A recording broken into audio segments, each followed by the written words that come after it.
ఏ ప్రభుత్వానికన్నా ప్రధానమైనటువంటి లక్ష్యాలు.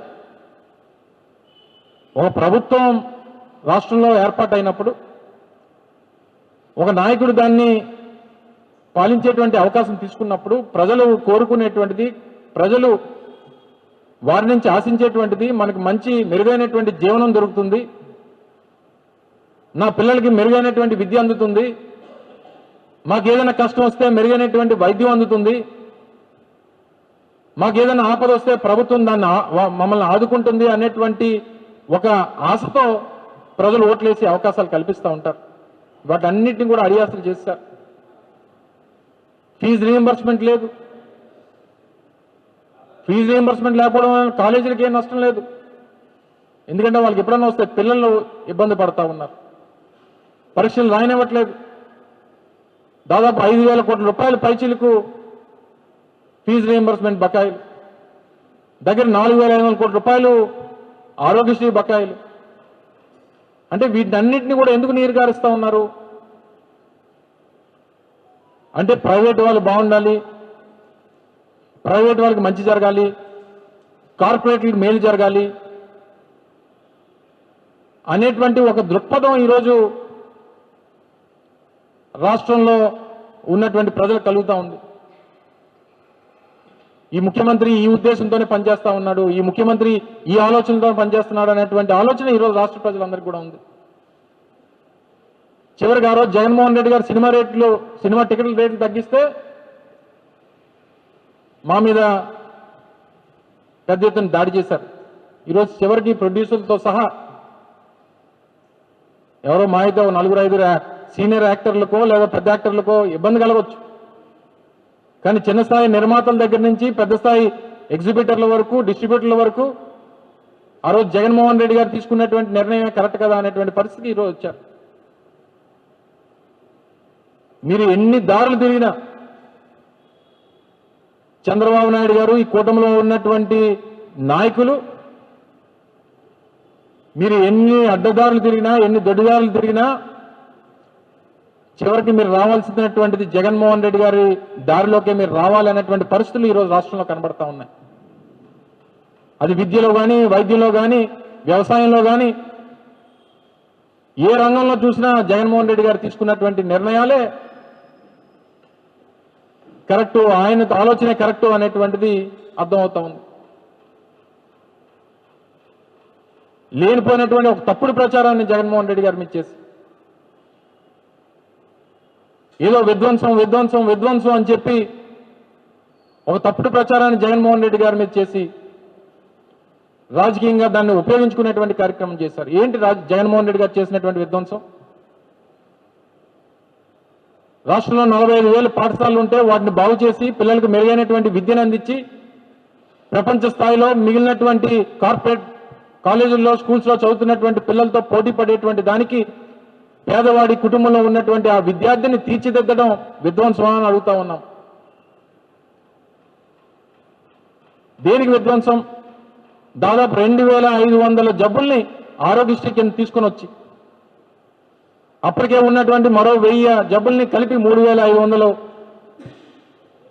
పైచిలకు జబ్బుల్ని ఆరోగ్యశ్రీ కింద తీసుకుని వచ్చి కుటుంబానికి 25 లక్షల రూపాయలు ఆరోగ్యశ్రీ కింద వారికి భరోసాను కల్పించి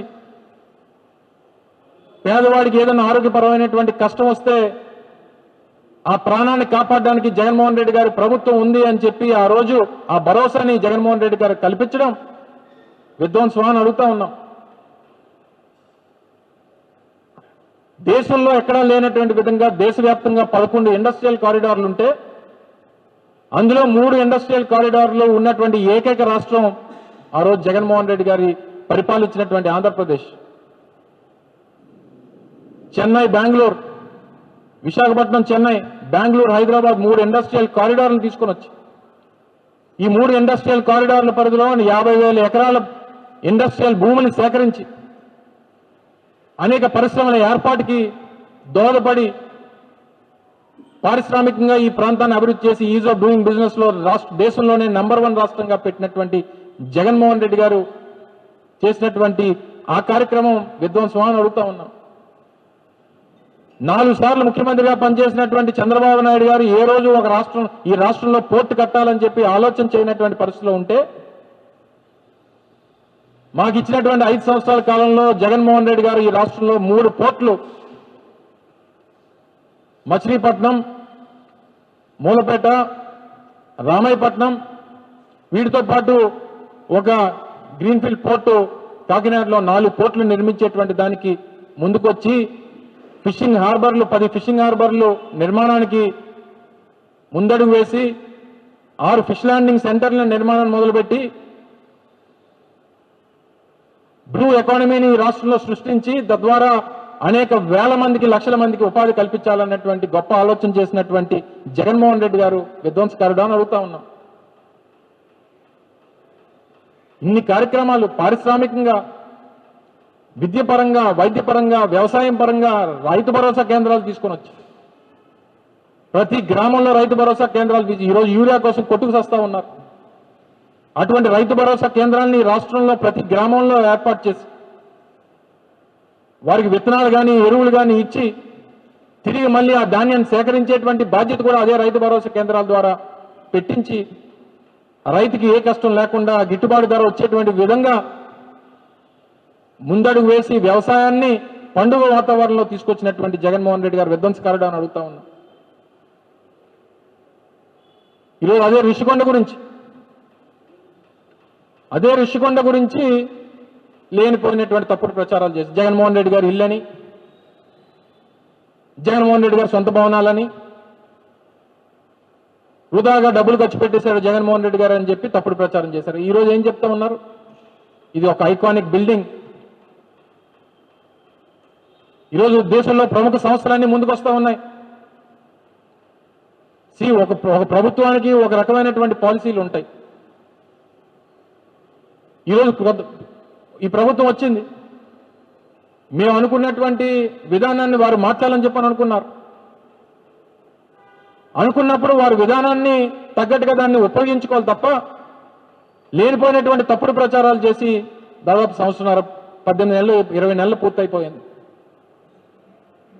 ఈరోజు టాటా లాంటి సంస్థలు, లీలా గ్రూప్ లాంటి సంస్థలు, దేశంలోనే గర్వకారణమైనటువంటి హాస్పిటాలిటీ సంస్థలన్నీ కూడా ఈరోజు క్యూ కడతా ఉన్నాయి ఆ టూరిజం భవనాలు కావాలని చెప్పి. 250-300 కోట్ల రూపాయలు ఖర్చు పెట్టి అది కడితే అది విధ్వంసం. మీరు కడుతున్నటువంటి అమరావతి ప్రాంతంలో సంవత్సరం వచ్చేటువంటి వరద నీరుని ఎత్తి తోడడానికి మాత్రం 450 కోట్ల రూపాయలు ఖర్చు పెట్టడానికి మీకు డబ్బు కావాలి. ఆ ప్రజాధనాన్ని వినియోగిస్తారు మీరు. వర్షపు నీరు, వరద నీరు వచ్చినటువంటిది తోడి బయట పడేయడానికి 450 కోట్లు ఖర్చు పెట్టినప్పుడు మీరు విజనరీ. రాష్ట్రంలోనే ఇప్పుడు ఏ నాయకుడు కట్టినటువంటి ఒక బ్రహ్మాండమైనటువంటి టూరిజం భవనాలు కట్టినటువంటి జగన్మోహన్ రెడ్డి గారు విధ్వంసకారుడు, అంతే కదా? మొదటి నుంచి వచ్చిన దగ్గర నుంచి మొదలుపెట్టాడు ఆయన.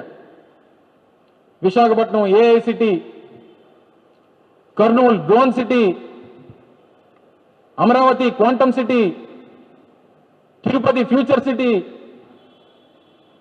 Anantapuram defence city. 20 మాసాలైంది. ఏ సిటీ మిగిలింది? చంద్రబాబు నాయుడు గారు పబ్లిసిటీ మిగిలింది. నేను చెప్పినటువంటి ఒక సిటీలో ఉన్న ఏ సిటీ అన్నా ఆయన పునాదులు వేసాడా? ఆ రోజు విశాఖపట్నం గురించి ఒక విజన్ డాక్యుమెంట్తో జగన్మోహన్ రెడ్డి గారు ఈ నగరాన్ని ఏ రకంగా ముందుకు తీసుకెళ్లాలనేటువంటిది ఒక విజన్ డాక్యుమెంట్ ముందు పెట్టి దానికి తగ్గట్టు అడుగులు ముందుకు వేసి ఆ కార్యక్రమాలన్నీ చేస్తే అదే దారిలో ఈరోజు ఈ ప్రభుత్వం నడుస్తూ ఉంది. కానీ పేరుకు మాత్రం ఆ సిటీ, ఈ సిటీ అని చెప్పి ఏ ఊరు వెళ్తే ఆ ఊరికి ఒక పేరు. అనంతపూర్ వెళ్తే ఒకటి, కర్నూలు వెళ్తే ఒకటి, తిరుపతి వెళ్తే ఒకటి, విశాఖపట్నం వస్తే ఒకటి, అమరావతి వెళ్తే ఇప్పుడు కొత్తగా నిన్న బోర్డు చూశాను విశాఖపట్నంలో, ఆవకాయ అమరావతి అట. ఇది కొత్త పబ్లిసిటీ. ఆవకాయ అమరావతి, మాగాయ మంగళగిరి, కాకరకాయ కుప్పం, ఇవే పెట్టుకోవాలి మీరు. ఇవి పెట్టుకొని మీరు పబ్లిసిటీ డబ్బు కొట్టుకోవాలి మీరు. దేనికి పనికొచ్చినవి? ఓ పక్కేమో రోజుకి 500 కోట్లు 600 కోట్ల అప్పులు. ఈ 20 మాసాల్లో దాదాపు 2,70,000 కోట్ల రూపాయల అప్పు. అటు ప్రజల దగ్గర డబ్బు ఉండదు, ఏ సంక్షేమ పథకాల ద్వారా ప్రజల దగ్గర డబ్బు ఉందనుకో, పాపం అప్పు చేసిన డబ్బుని ప్రజలకు పంచుతున్నాడు అని చెప్పి అనుకోవడానికి కూడా లేదు. పోనీ తెచ్చిన డబ్బు ఏదన్నా పోనీ ఎసెట్ రూపంలో ఉందనంటే ఆ ఎసెట్స్ కూడా ఉండవు. మరి డబ్బు ఏమైపోద్దో తెలియదు. చివరికి వీళ్ళు పబ్లిసిటీలకు మాత్రం వీళ్ళు మార్కెటింగ్, తండ్రి కొడుకులు ఇద్దరు మార్కెటింగ్, పబ్లిసిటీ. ఏ రకమైనటువంటి ఆ ప్రజలకు ఉపయోగపడేటువంటి పరిస్థితులు ఉండవు. ఆల్మోస్ట్ సంవత్సరం అయిపోతా ఉంది, డిసెంబర్ 29 ఈరోజు. 24, 25 ఏళ్ళగా మంట కల్పిస్తారు. కనీసం 2026లోనన్నా చంద్రబాబు నాయుడు గారికి ఆ దేవుడు బుద్ధి ప్రసాదించాలని, కొత్త సంవత్సరంలోనైనా ఆయన సంస్కరణలో, ఆయన ఆలోచనలో, ఆయన విధానంలోని మార్పులు రావాలని, ప్రజలకి మంచి చేయాలనేటువంటి కనీస ఆలోచన చంద్రబాబు నాయుడు గారికి రావాలని, పబ్లిసిటీ మార్కెటింగ్ ఏదైనా పని చేసి చెప్పుకుంటే బాగుంటుంది అనేటువంటిది ప్రజలు అనుకున్నటువంటి మాట ఆయనకి చేరాలని, అప్పులు తగ్గించి మీరు చెప్పినటువంటి సంపద సృష్టి ఏంటో కనీసం వచ్చే సంవత్సరంలోనే మీరు మొదలు పెడతారని, మీరు చెప్పినటువంటి ఈ తప్పుడు హామీలు, తప్పుడు వాగ్దానాల్ని ఏదైతే ప్రజలకు చెప్పి నమ్మించి మోసం చేశారో, తప్పైపోయిందని చెప్పి కనీసం ఇప్పటికన్నా క్షమాపణ కోరాలని, వ్యవస్థల మీద మీకు ఉన్నటువంటి అభిప్రాయాలు, మీకు ఉన్నటువంటి విధానాలను మార్చుకోవాలని, ఆ దేవుడు మీకు ఆ బుద్ధిని ప్రసాదించాలని చెప్పి కనీసం ఇప్పటికన్నా కోరుకుంటూ, ఎలాగ ఈ సంవత్సరం అయిపోతా ఉంది కాబట్టి వారికి, రాష్ట్ర ప్రజలందరికీ కూడా నూతన సంవత్సర శుభాకాంక్షలు తెలియజేసుకుంటూ, ఈ కొత్త సంవత్సరంలోనే ఈ ప్రభుత్వం తాలూకు పనితీరు మారి, ఎందుకంటే మాకు ఈ సంవత్సరం ప్రజల పక్షాన పోరాటం చేసినటువంటి దాంట్లో ఈ ప్రభుత్వం తీసుకున్నటువంటి నిర్ణయాల మీద, ప్రభుత్వం మీద పోరాటం చేసేటువంటి దానికి సహకరించినటువంటి ప్రజలు ఒక సంతృప్తిని కల్పించింది. ప్రతిపక్షంగా వారి పక్షాన, ప్రజల పక్షాన పోరాటం చేసినటువంటి దాంట్లో మాకు సంతృప్తినిచ్చింది. పరిపాలన చేసినటువంటి చంద్రబాబు నాయుడు గారికి బహుశా నాకు తెలిసి ఈ 2 సంవత్సరాల సంతృప్తి లేదు. కనీసం వచ్చే సంవత్సరం అన్నా ఆయనకి ఆ దేవుడు ఆ బుద్ధి ప్రసాదించి ప్రజలకు మంచి చేసేటువంటి కనీస ఆలోచనలన్నా ఇవ్వాలని చెప్పి మరొకసారి ఈ సందర్భంగా కోరుతా ఉన్నా. Thank you.